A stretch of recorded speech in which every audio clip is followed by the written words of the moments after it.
Alors, le groupe 3 travaillait sur les mutations dans les cellules somatiques des organismes unicellulaires et devait étudier le cas d'une mutation avantageuse. Premier document à disposition était le document 4, page 37, donc c'est un texte qui présente la différence entre les mutations somatiques et les mutations germinales. Alors, ce qui nous intéresse, c'est les mutations somatiques, donc c'est le paragraphe que j'ai encadré en rouge. La mutation apparaît dans des cellules non reproductrices, on l'appelle dans ces cas-là une mutation somatique, et elle provoque l'apparition de cellules mutantes identiques qui toutes descendent de la cellule qui a subi la mutation initiale. Cette population de cellules identiques s'appelle un clone. Autrement dit, une mutation somatique, c'est une mutation qui apparaît dans une cellule classique de l'organisme, et puis qui ensuite sera donnée aux cellules filles de la cellule chez laquelle la mutation est apparue. Donc l'ensemble de ces cellules filles, on les appelle un clone. Alors, ici, on avait un document qui nous présentait la croissance des bactéries, c'est-à-dire la reproduction des bactéries. On lisait dans ce document que les bactéries se reproduisent par multiplication cellulaire, c'est-à-dire qu'une bactérie va donner 2 bactéries en se coupant en 2, et ceci toutes les 20 à 30 minutes.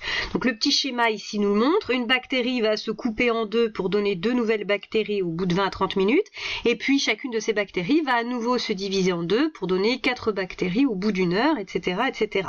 Autrement dit, la mutation qui va affecter la bactérie, même si cette mutation n'est pas censée dans une cellule reproductrice, finalement comme l'organisme est unicellulaire et se reproduit par mitose, eh bien la mutation va évidemment être transmise aux descendantes de la cellule.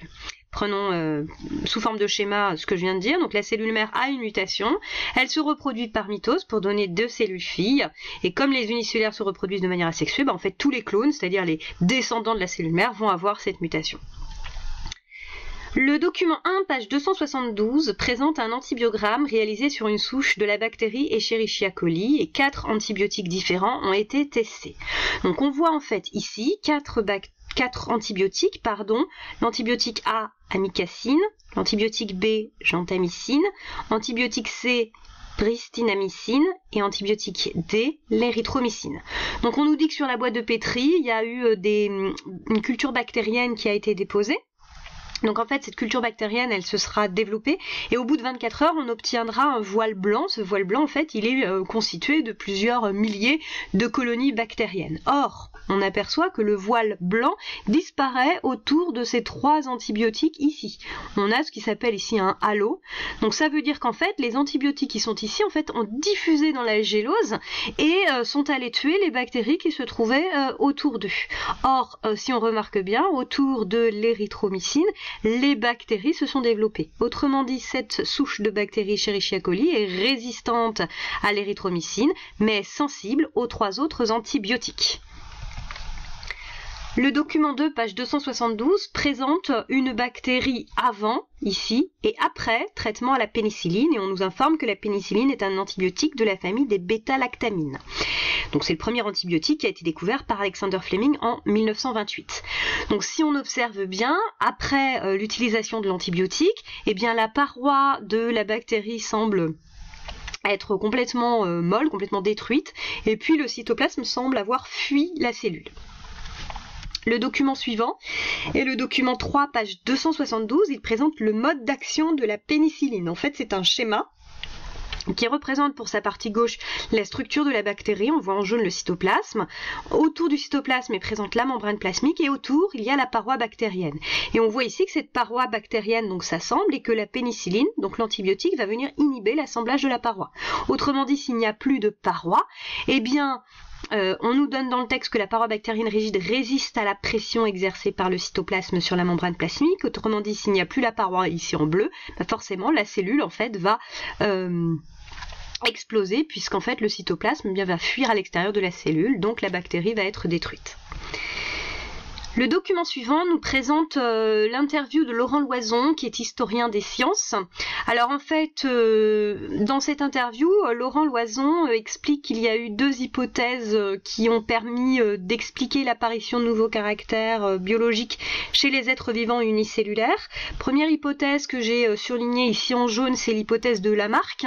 Donc Lamarck, Jean-Baptiste Lamarck était un biologiste vivant de 1744 à 1829, donc il était français, et selon lui, en fait, les caractéristiques de l'environnement vont induire ou vont diriger des mutations et des caractères nouveaux qui en découlent, et ensuite ces caractères se transmettent aux générations futures chez les organismes unicellulaires. Autrement dit, c'est l'environnement qui crée la mutation. La deuxième hypothèse est une hypothèse émise par Darwin. Donc Charles Darwin est un scientifique biologiste anglais qui a vécu 1809 à 1882. Pour lui, les mutations ont lieu au hasard et l'environnement ensuite va sélectionner les mutations qui sont avantageuses pour l'individu et qui va lui permettre de se reproduire. Donc on a donc bien deux origines différentes, deux hypothèses différentes. Le document 5 pages 275 présente l'expérience de Miloslav Demirec qui a été réalisé en 1946. Donc ce document présente à la fois un texte ici, donc qui explique ce que le chercheur a voulu tester, le schéma ici et enfin le tableau avec les résultats. Alors, si on essaie de comprendre un petit peu ce qu'il a fait, en fait, Miloslav Demirec a essayé de tester les deux hypothèses. Première hypothèse surlignée en jaune, les mutations sont induites par l'antibiotique et elles apparaissent uniquement à son contact. Donc c'est l'hypothèse de Lamarck. Autrement dit, l'hypothèse est schématisée ici. Donc si on prend une première culture, si on ne la met pas sur les antibiotiques, il ne va pas y avoir apparition de souches résistantes, de bactéries résistantes. La deuxième génération est cultivée également sans antibiotiques, donc il n'y a pas de bactéries résistantes qui vont apparaître. En blanche, ce sont les bactéries sensibles à l'antibiotique et en noir, les bactéries qui sont résistantes. Troisième génération, même chose, il n'y a pas de raison qu'il y ait d'apparition de bactéries résistantes à l'antibiotique, donc il n'y en a pas. Il y a seulement quand on va étaler les bactéries sur un milieu avec antibiotiques qu'on va voir des mutations apparaître, et dans ces cas-là, donc si on fait une culture ou bien une autre culture ou bien une autre culture, on va avoir la même fréquence d'apparition des mutations puisque c'est l'antibiotique qui déclenche les mutations. Donc si on met sur la même quantité d'antibiotiques, il n'y a pas de raison qu'on ait une fréquence de mutation différente.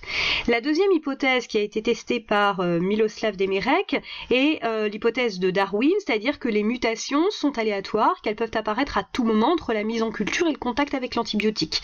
Donc le schéma résume un peu cette hypothèse. Donc ici on a trois types de cultures différentes.